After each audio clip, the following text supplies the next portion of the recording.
Imagine a vibrant discussion between people that includes both openness and critical thought in the pursuit of truth. The Purchasing Truth podcast is an experience, a journey, an exploration of the impact that negative messages in politics and the media have on our families, community, society, and nation. Join your hosts, Bill Stierle and Tom Hazard, to discover new concepts and language strategies that will reveal effective ways of establishing truth. This podcast series will tackle current events, leadership challenges, healthcare confusion, integrity in business, and many other areas that affect us all. Gain clarity and understanding of the various truth perspectives. Welcome to Purchasing Truth.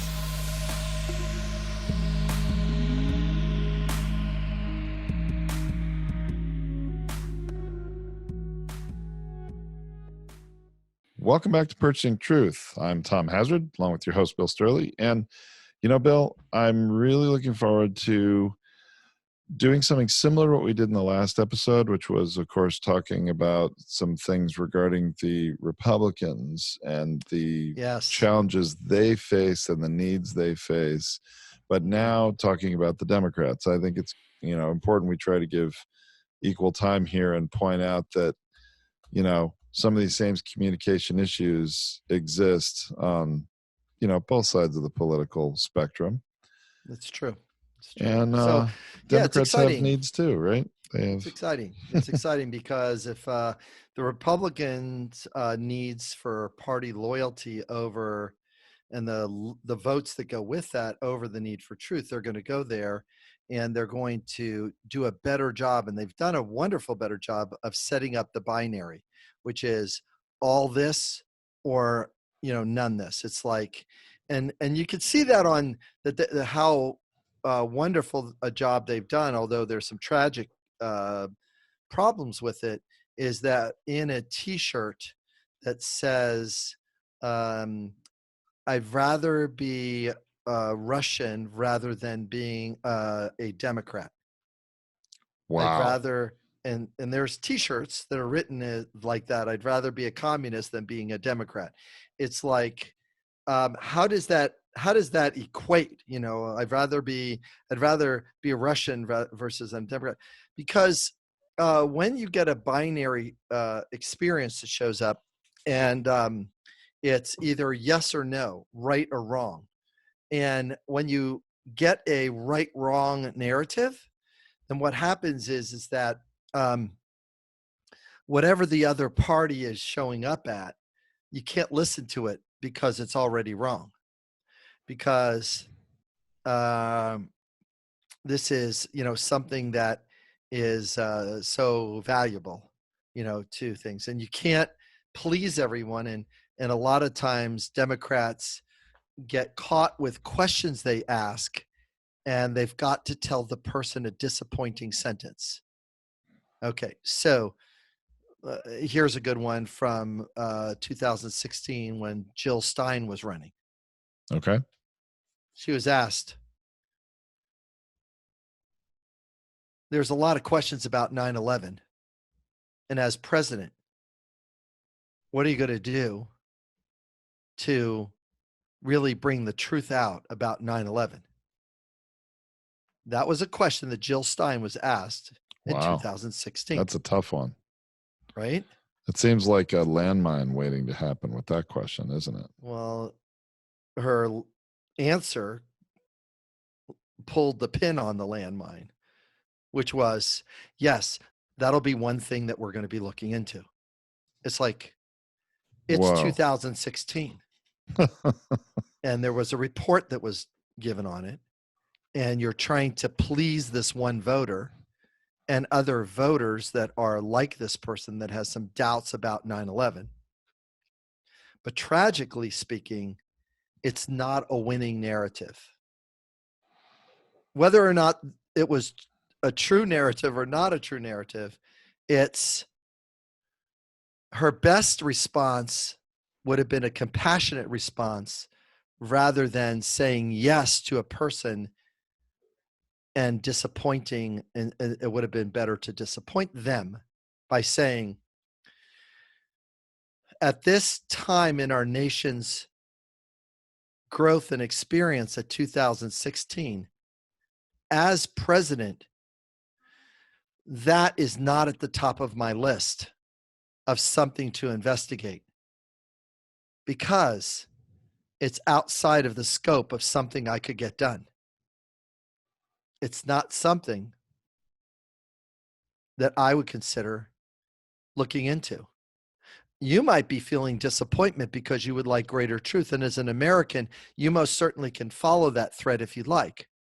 But as the president, I need to be working on the greater economy, the greater thing. See, then you could turn you pivot to the channel. vision and moving forward, not living in the past and trying to have a postmortem on 9/11, which probably has had really more effort put into that than a lot of events in our nation's history, right?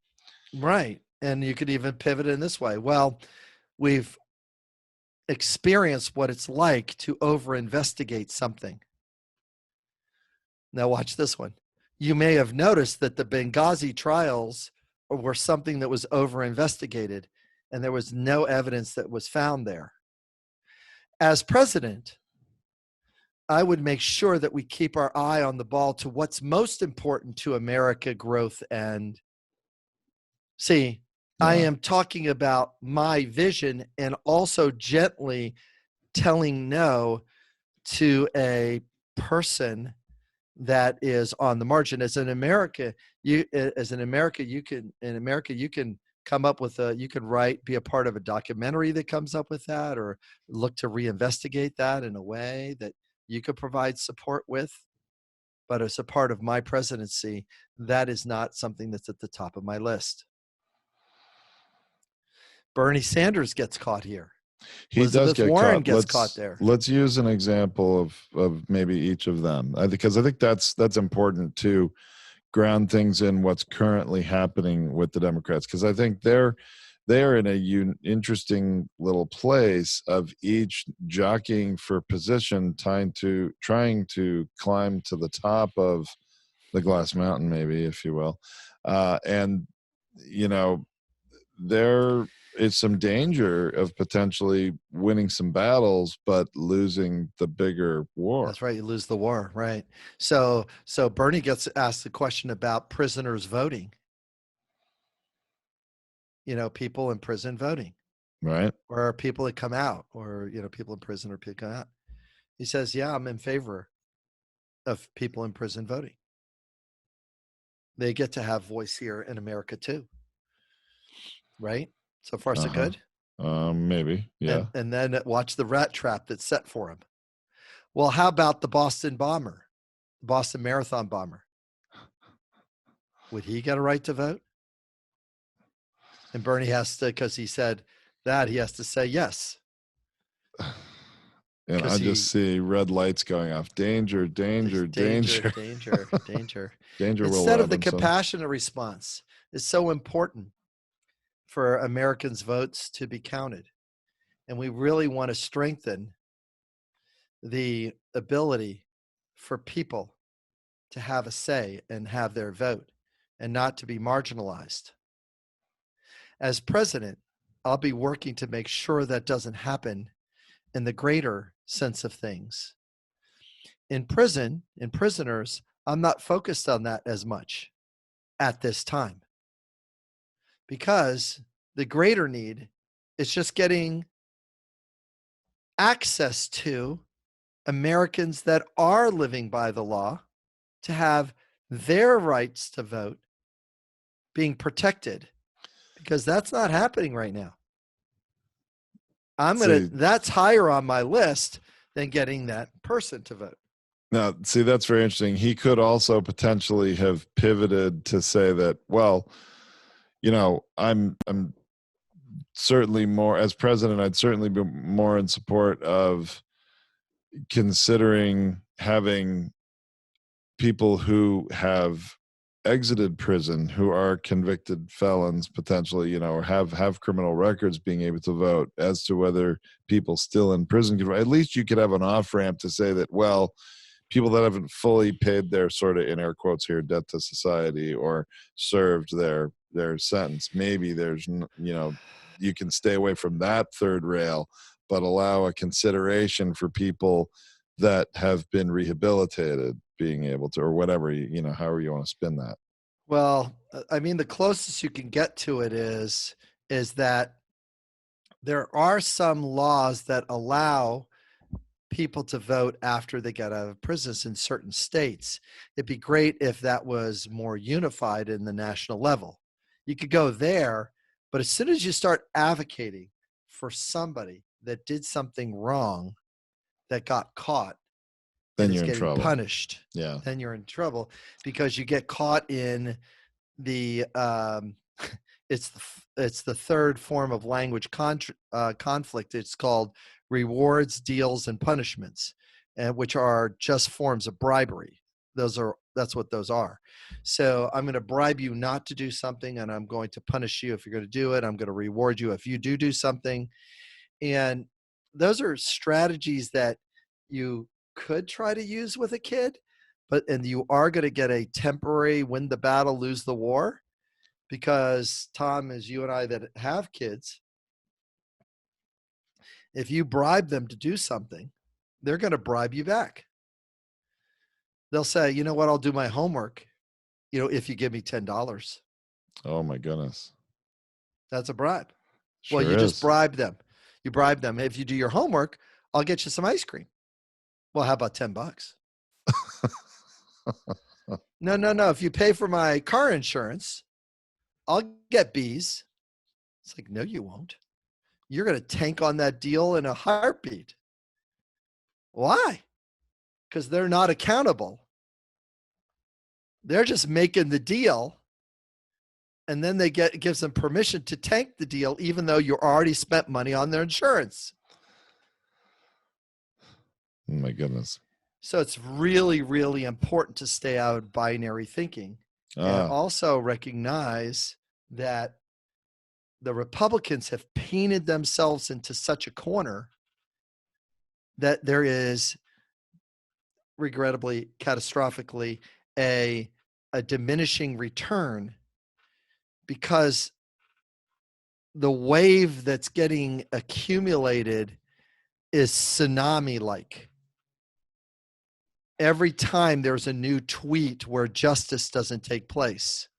You mean in terms of voter suppression and these things? Is that where you're going with this? Yeah. Okay. Yeah, the tsunami is coming back in their direction, called, really, you're going to take it away? Well, watch what happens next, and it can happen in multiple ways to where the tsunami takes place. Because if we're not in a place of collaboration and cooperation between each other as Americans, then any foreign country can sow the seeds of divisiveness through social media. They have the ability to message us as divisive, argumentative, and they can create the binary experience called use the First Amendment against themselves. That's what they're using. Freedom of speech against collaboration and cooperation. That's what they're doing. So I have people that are close to me that repost that propaganda. And I'm going like, oh my gosh, look at that person reposting that propaganda. They don't even know it's propaganda because it's a written thing. They're taking it as if it was written, therefore it's true, because it reinforces their bias and validates their pain. It doesn't help heal it. It just validates it. Yes, because those Democrats are too collaborative, too snowflakey. They're too socialists. They're too much communists. They're, and that reinforces it.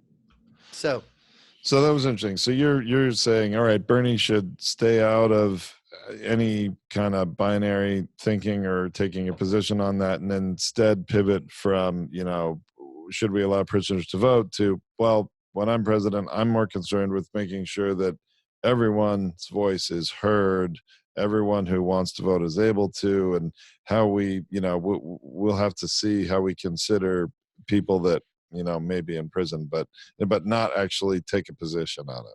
Is that sort of it? Actually, I wouldn't even use that last sentence. Consider people Leave in it prison. out. Just I leave it would no, because that's the soundbite in our current marketplace, our current media thing. That's the soundbite that they promote. It's the only one anyone will hear. That's only one they're hearing is Yeah. those crazy, Democrats again. Crazy They're lefties, so extremes. whatever. Yeah. That person did a crime and they should be punished. Meanwhile, they have a binary thought in their head is, if my guy does a crime, it's okay. And that's the experience that we're having right now with Truth and Roger Stone. Sure. The truth is that he should, from what he did and what the law in the books, he had up to 50 years in jail. That's what he had up to. Right. And then all of a sudden it was reduced down to, and the prosecutors went along with, 7 to 9 years. They went along with that. And then Barr backtracks those and all of them quit. All of the prosecutors, 4 prosecutors quit the Justice Department because their need for support and justice was not met when Bill Barr said reduce the sentence even more. Yeah. They're going like, hey, we came to you and we gave you the 7 to 9. What kind of slap in the wrist are you doing here for this level of crime? Because this is one that's up here, murder's right above it as worse. Stealing is right above that as worse. But you're going to allow this one to go through without a 7 to 9 year thing on it? Well, yeah. I mean, I think this is a really good discussion for a future episode, Bill, because definitely there's all sorts of clearly favoritism, and is Bill Barr actually being an independent Justice Department, or is he actually showing favoritism to the president? Because that's what he does, and he's not. Anyway, there's a whole thing there. But let's stay focused on the Democrats if we can on this episode. Because the truth regarding the Democrats is they don't have a counter narrative to that. Because if you're trying to include and be compassionate and and try to get harmony, then you're going to go along a little more rather than say, you know what, we're not doing that. You know what? We don't agree with that. That is not an integrity with the law. So I get to be a spokesman now and make myself a senator or a congressman and say, the need for justice and fairness is not met with what the president did. And justice and fairness look like that he followed the sentencing guidelines. He was convicted by the client. The judge did it. He's got to take his lumps because he did those things. And the sentencing guidelines is where the truth is. The truth should be supported with the sentencing guidelines. This is the initial sentencing guidelines. And as a Democrat, I can see why they reduced it from 50 years to 9 years. And I can appreciate the generosity of the prosecutors by not taking it all the way up to 50 years, because he did say and do things that were mistakes. But to give him less than that when the sentencing guidelines is 50 years, gosh, that doesn't sound like justice. And it's not justice to all the people that are being sentenced under the other set of guidelines. Gosh, doesn't that sound unfair to you? That's very interesting, because now you make it seem like, wow, he's getting a deal to begin with. He's really lucky it's only this and not that. And it makes it just look like whatever the president and Bill Barr are doing is clearly just favoritism. Very interesting. So what's happening right now, and this is that Democrats' needs that are a problem is, Tom, is that they act as if their hair is on fire, as if that metaphor works for me. as a ball guy. Their hair's on fire. Oh my God, I can't believe they did it. And then all of a sudden the prosecutor's, well, we're going to quit. Instead of going like, hey, fairness and justice does not look like this. Equality under the law does not look like this. Wouldn't it be nice if the judge came back? And of course, the judge has the final say on pronouncing the sentence. It's, even though the Justice Department is asking for less or recommending it be less, whatever, and these prosecutors resigned in protest, it's ultimately up to the judge. So now, if the judge were listening to this, podcast, the judge would have really some language That's right. that she could use That's right. in order to come out and make it really hard for the president to claim that she is just biased and is clearly a liberal judge or whatever he's going to do to label her if she doesn't essentially let Stone go, right? Correct. And then all of a sudden the judge then uses the language of fairness and justice, and then cites other cases, says, here's a similar sentence that took place here. Here's a similar sentence that took place here. Here's where precedent was set in the past. Here's what so-and-so got meant. I think there was a meme on the internet, and I didn't check out the validity of truth around it, but I think I would imagine that it's true.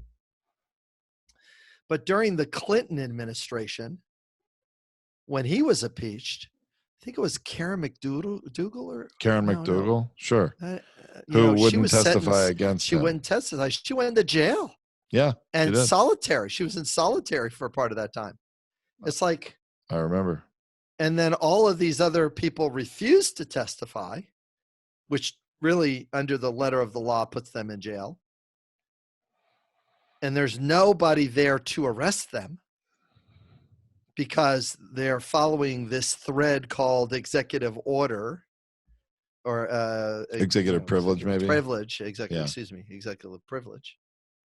And they're following the thread. So the Republican narrative about justice and fairness for their side is directly counters the primary needs for inclusion, cooperation, harmony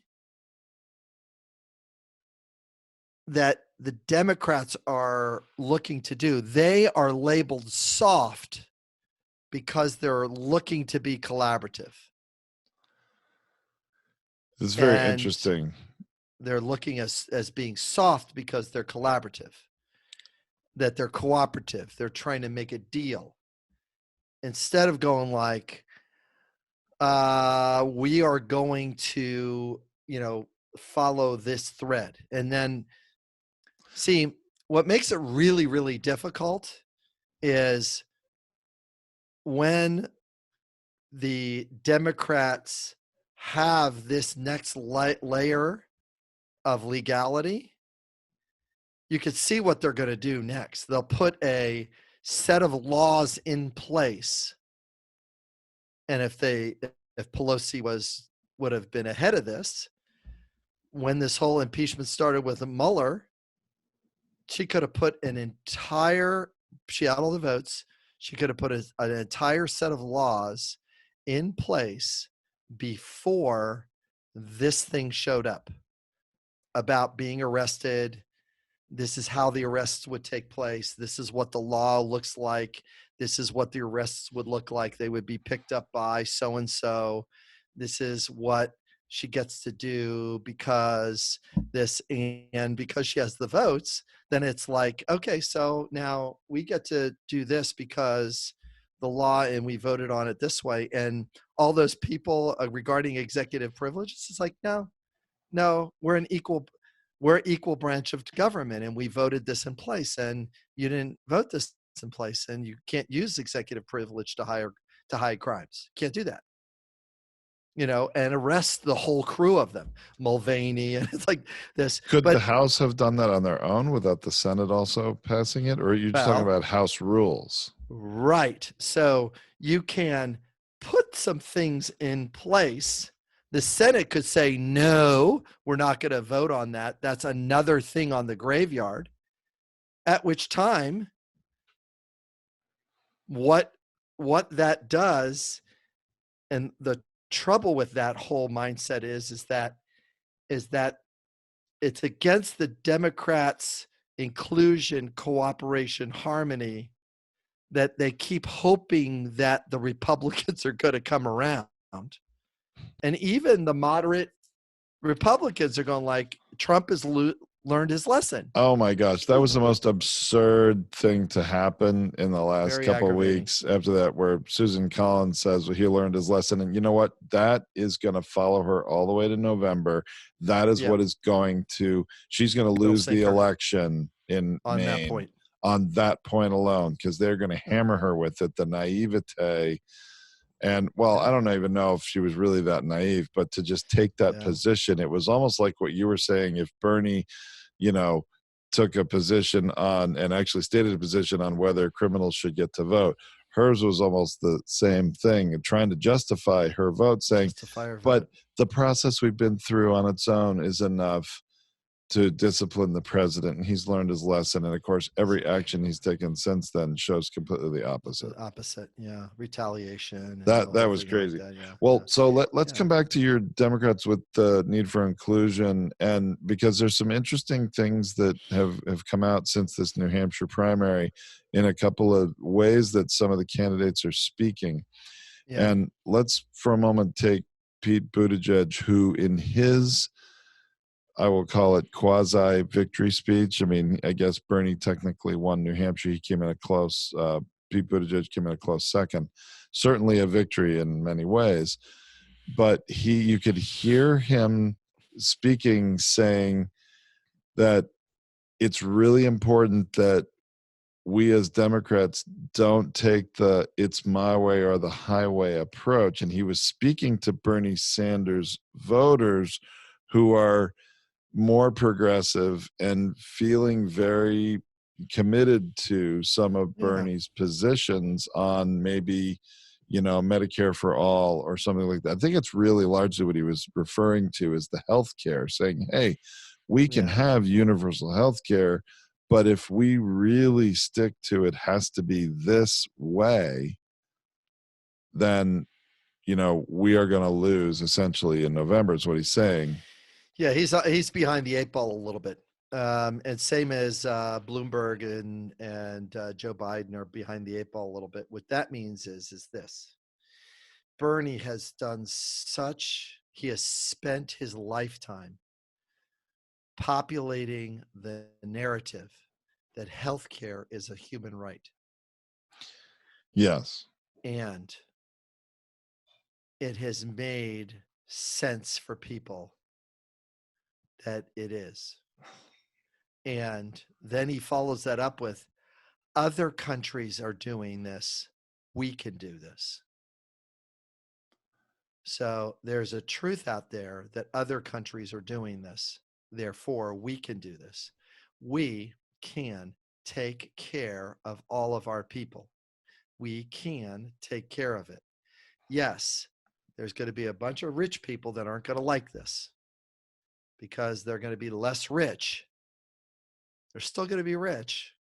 They're just going to be less rich. They're still going to be affluent. They're just not going to get the same level of affluence year over year that they can't spend. They're not. And once we set the ship in that direction, then it's going to really make a difference. Well, it's interesting. I think that Buttigieg needs to purchase a little bit of truth by agreeing with that statement you made that healthcare should be a universal right in the United States of America. Right. But where he would pivot is the Medicare for all part, because that's how Bernie is being labeled a socialist and, some of these things that as being too extreme. But what do you think about the reality that if you look at, even though Bernie won the New Hampshire primary, that there were more votes out of New Hampshire for moderates between Pete Buttigieg and Amy Klobuchar splitting that vote. And then there were for the real progressive agendas of Bernie and Elizabeth Warren, right? So Well, they I don't think believe the moderates. The moderates don't believe that Bernie's agenda of the progressive agenda will be able to be successful. right. But what they're forgetting is what has the last 4-5 presidents have done has leaned on the executive order piece in order to get stuff done in a gridlock narrative. Sure. So Bernie will never come out and say, I'm going to use executive orders to get these things done because this is why I got mandated. Trump will do that. Oh, Trump sure. will say that. Reagan did that. Reagan had to fight Tip O'Neill, I think. Tip's Yes, going like, it was. I am not doing that.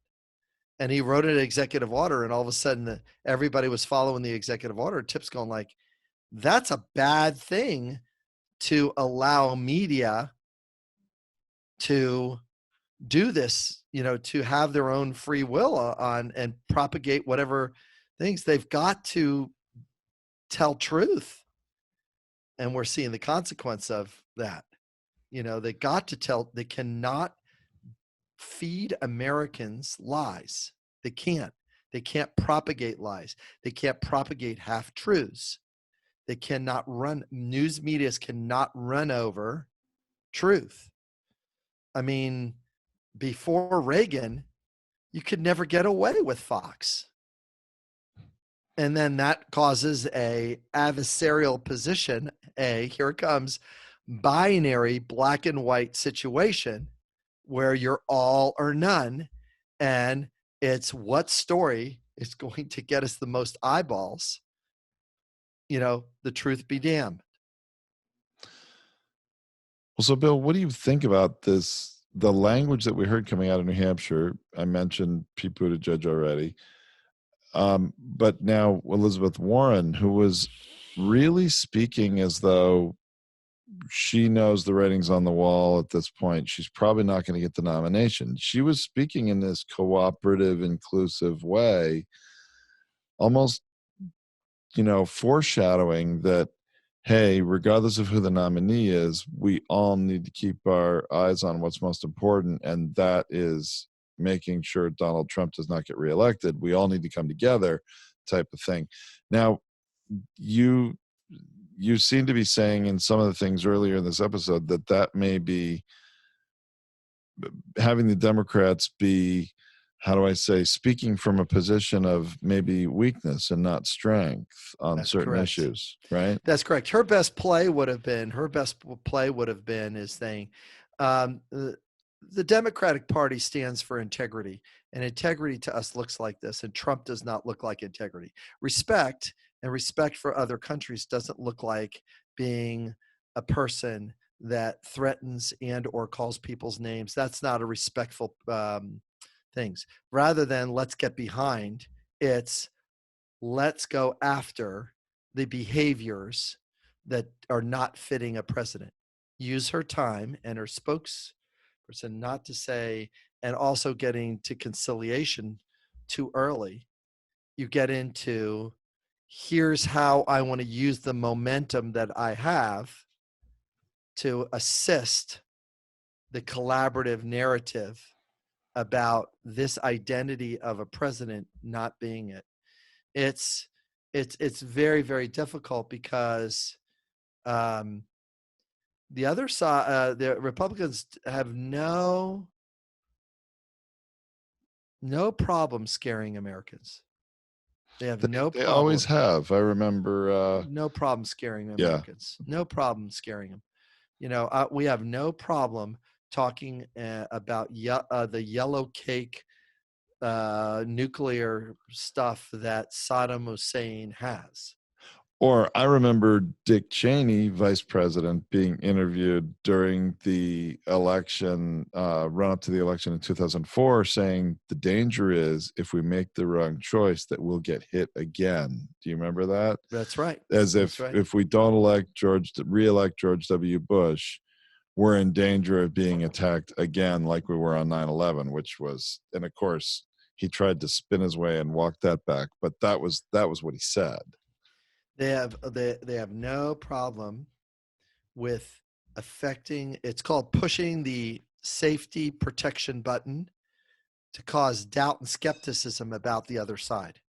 I choose to scare because their belief is, well, when you do that harmony kumbaya thing, it doesn't work. It's like, yes, it does, because if we make an agreement that the other side feels like that they have a say, they'll tend not to hate us as much. They still won't like us, but they won't hate us as much. So, so what winds up happening is that the mindset of power over, and power over equals strength, means that I can scare people to show them that that I have strength or respect or recognition, because look at how strong I am. And you know what? It's like a lot of the other nations are shrugging their shoulders now. I mean, it's like, yeah, you guys have the greatest military. Good luck with that. We're not. We'll put some protections up, but if you want to spend and waste your money there, watch what happens to your nation. I mean, China's building roads and bridges right now in other countries and building and providing them support in order to build relationships. Are we doing that? No. We're building a ship just in case they want to attack us because somebody's scaring somebody. Sure.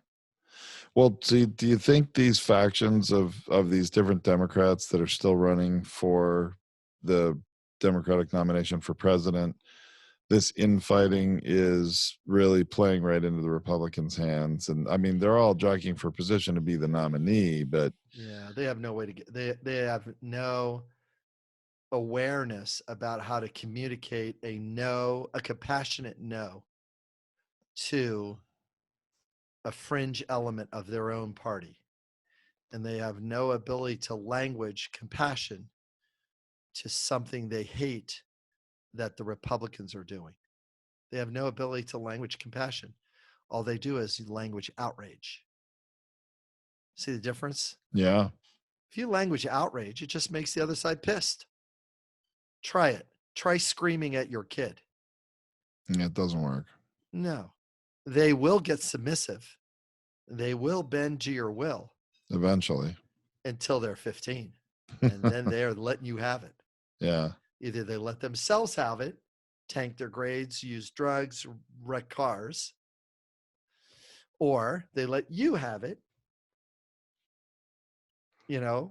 by rebelling, not doing what you say, mess up their room, tank their grades. Wow. All right. So use drugs. Shall I stick that in there? Jeez. So we got to be careful how we scare people. If we scare people, what happens is that when we scare people, we get a temporary or just win the battle, and then we lose the war. And the Republicans, regrettably, have painted themselves into a corner, and the Democrats are painting themselves into a different corner of peace and harmony, and we're going to work together. It's like, no, I'm not working together with that. I have a binary choice. My binary choice is I'm going in this direction that's going to make a difference. And because they can't language their way into the position and know how to talk from values, vision, and avoid the sand traps and the rabbit holes that are presented to them, they don't know how to do it. So what would we lose? 3 this time? I think we lost 3 Yeah. more candidates. Andy Uh, Yang, we Yang. lost Deval Patrick, who was sort of Duvall. barely in it anyway. Yep. And we Yep. lost, is it Bennett from Colorado? Bennett from Colorado. Bennett, Yang, great ideas, great people, have some moderate energy there. Yang's stuff around charging social media giants for our own information, that one will get him a spot. He'll have a spot in the new administration for that. Oh, you know sure it will. Sure it will. and he can advance that cause, because that is exactly why where I would go with him. But Yeah. Well, now, so how do you figure Mike Bloomberg figures into this equation as we move forward? great question. I think that the cooperation, the harmony, the inclusion, he has all of those same value sets. He has the anti-Trump stuff, but regrettably, that's not as strong as I would like it to be. Did you see the golf commercial?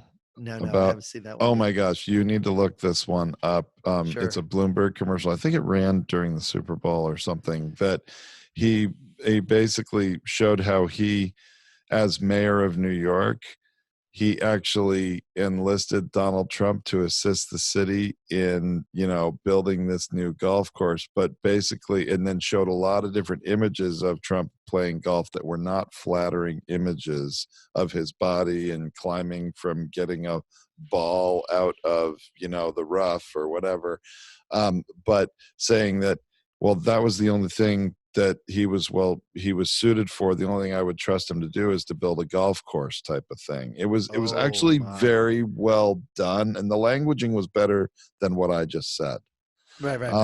But I did see Bloomberg stumble answering a question recently that I think you would be able to help direct him how to answer it much, much better. So, Bill, the question was about him buying the election, that if he felt using his $300 million in ad spend that he's doing, that if he was buying the election.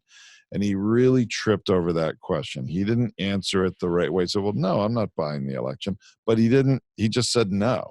He didn't have a compassionate response to why people might think he's buying the election, but really pivot to freedom and freedom of speech, and that he's not taking money from special interests. I mean, there's so many other ways he could have answered that question to make it look like him using his own money was coming from a place of integrity. Great. But he did not do it that way. Oh, awesome. So I'll be Bloomberg and you ask the question. The reporter? Okay. Watch what I do. Okay. Mayor Bloomberg, what do you say to people that criticize you as just another billionaire trying to buy an election? Well, I really feel delighted that you asked that question, because it has to do with the way I see service as a person that has benefited from the capitalist system that I have been able to both contribute to and receive money for. You know what? There's nothing that I value more than providing opportunities for Americans to do what I was able to do with the money that I received and the hard work that me and my team has done to contribute to the American dream for all the different people that I contributed to. And when I moved into a lifetime of service as the mayor of New York, I was able to contribute that same intention of integrity, respect, and to be able to get the city to move in the direction that was healthier for the city. Yes, we made some choices that didn't work out the way they turned out, and I feel disappointment about the impact that those choices made. But as somebody that has received amount of wealth that I have, there's nothing I could see better is to be able to contribute to America as a whole the way I've contributed service to New York City the way I did. And it's not buying an election when you have the needs of the country first. Ah, ding, ding, ding. That's the key moment, isn't it? That's right. It's not buying it when you have the needs of the country. But yet, regrettably, if you buy an election and you have the needs of yourself or your family first, then it sort of looks like what we have right now with Trump. And all of us can agree that he is not putting the needs of the country first. Okay. So, note to self, campaign managers and staffers for Michael Bloomberg.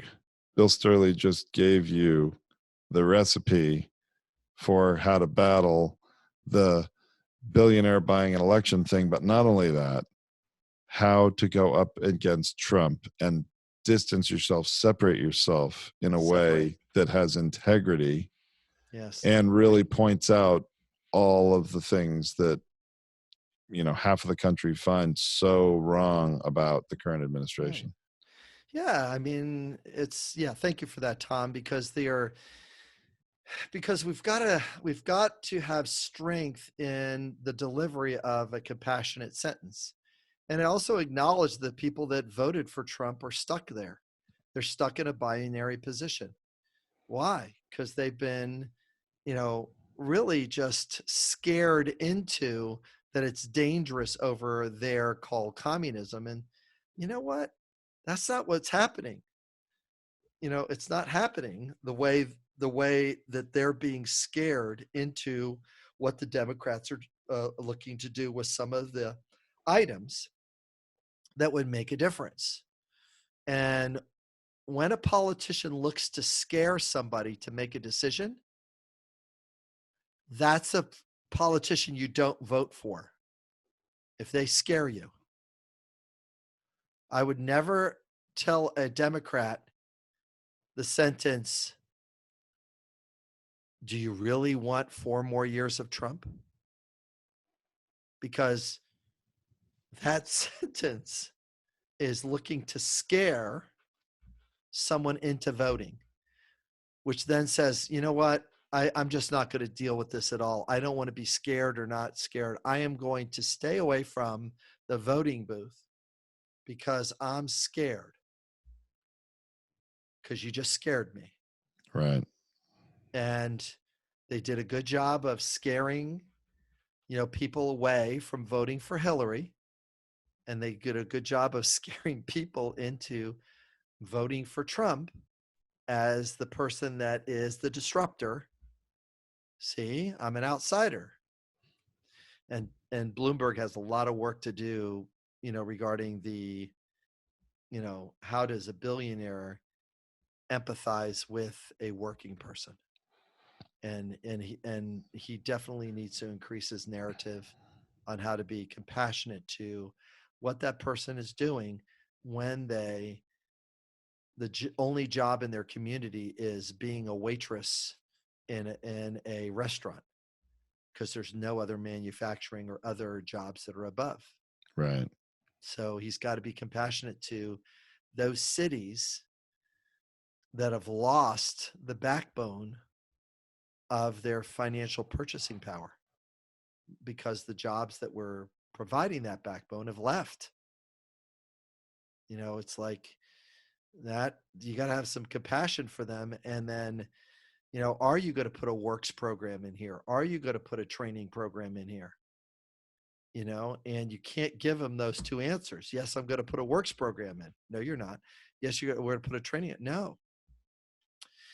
When you're looking for party change or communication, it's in leadership.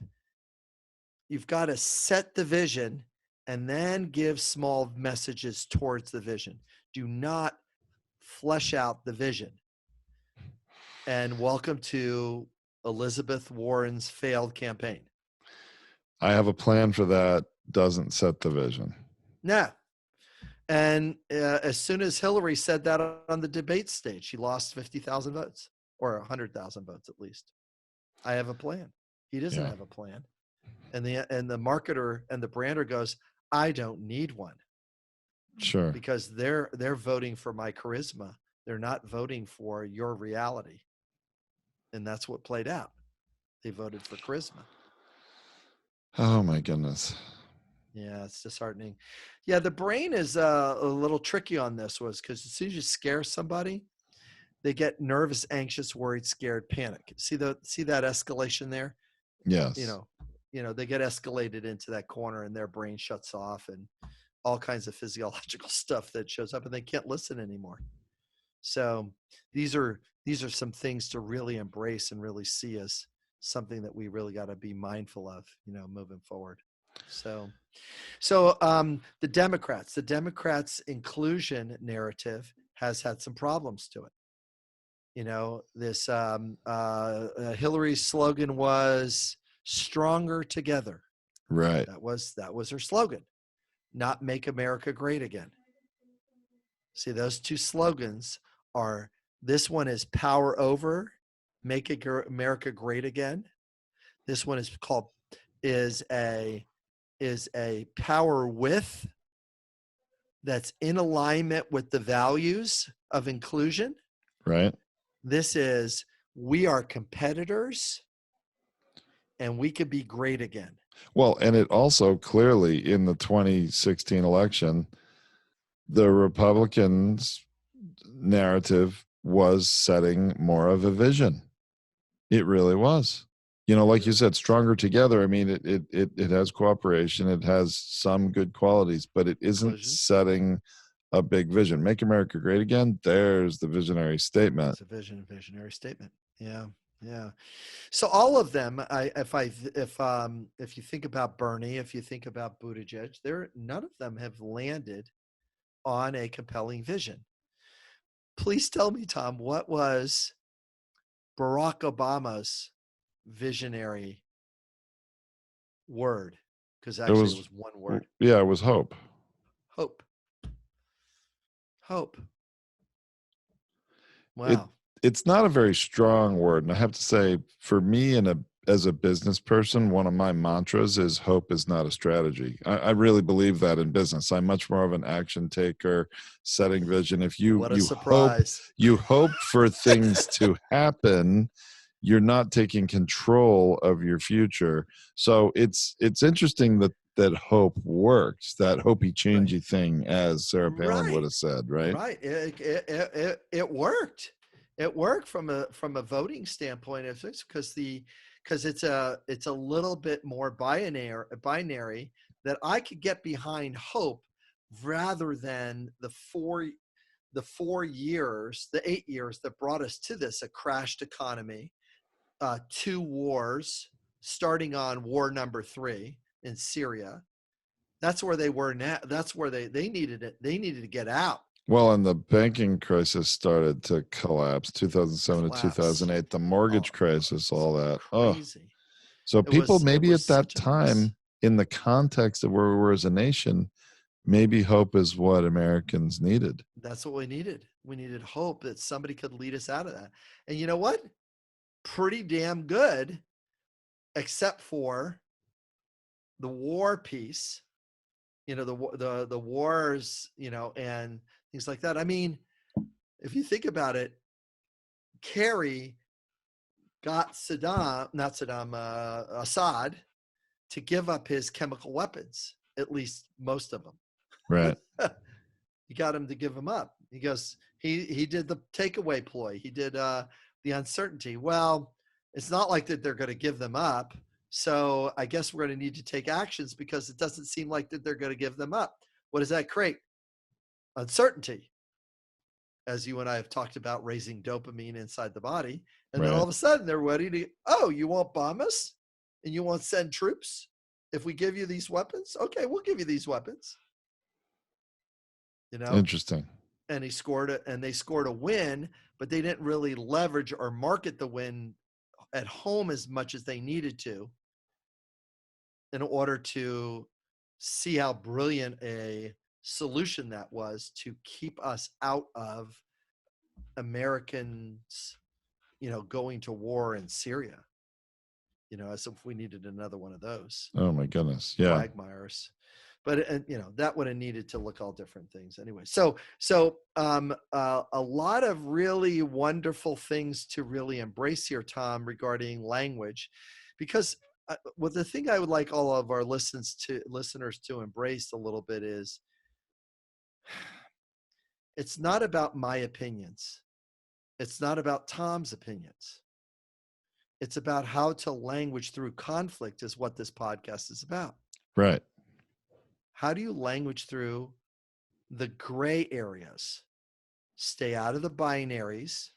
Hey, listen, I can be a consultant to Republicans if they would like to restore their party. I can consult that. Sure. Why? Because they painted themselves in a dark corner and they can't get out.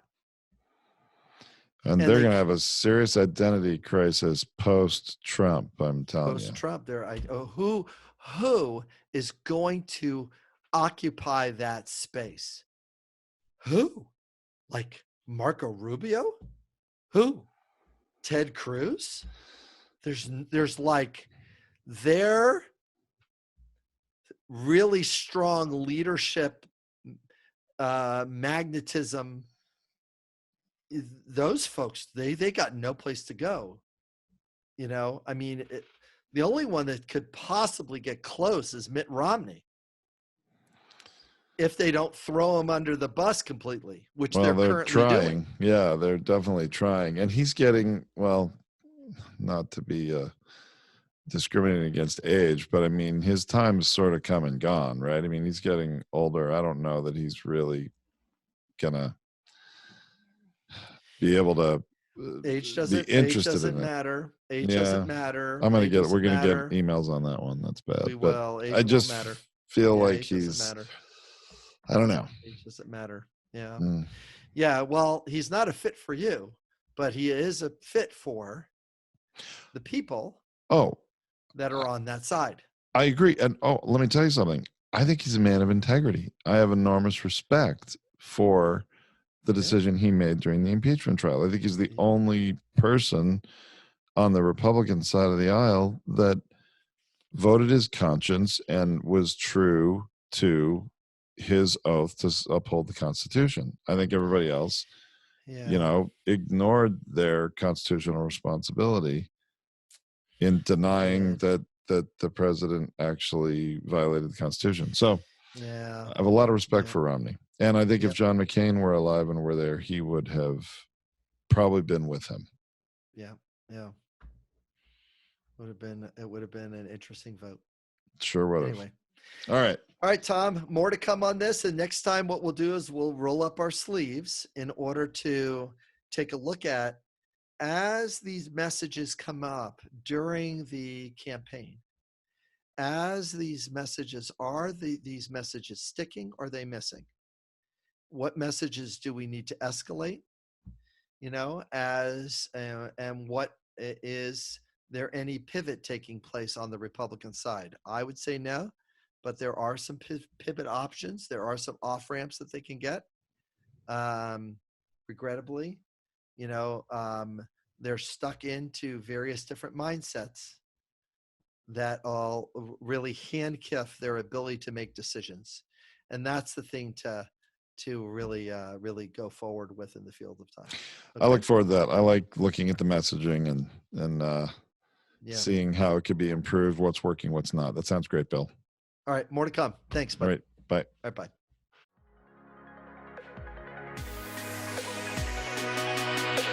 Thank you for listening to this Purchasing Truth podcast. We trust that you have enjoyed this engaging and thought-provoking conversation. Our hope is that you've received value, found clarity, and broadened your truth perspective in this episode. If you did, leave us a review or visit our website, purchasingtruth.com. Join us again for another informative and content-rich discussion here at the Purchasing Truth podcast. Don't just accept whatever information comes your way. Join the discussion. Discover your own voice. Purchase your own truth.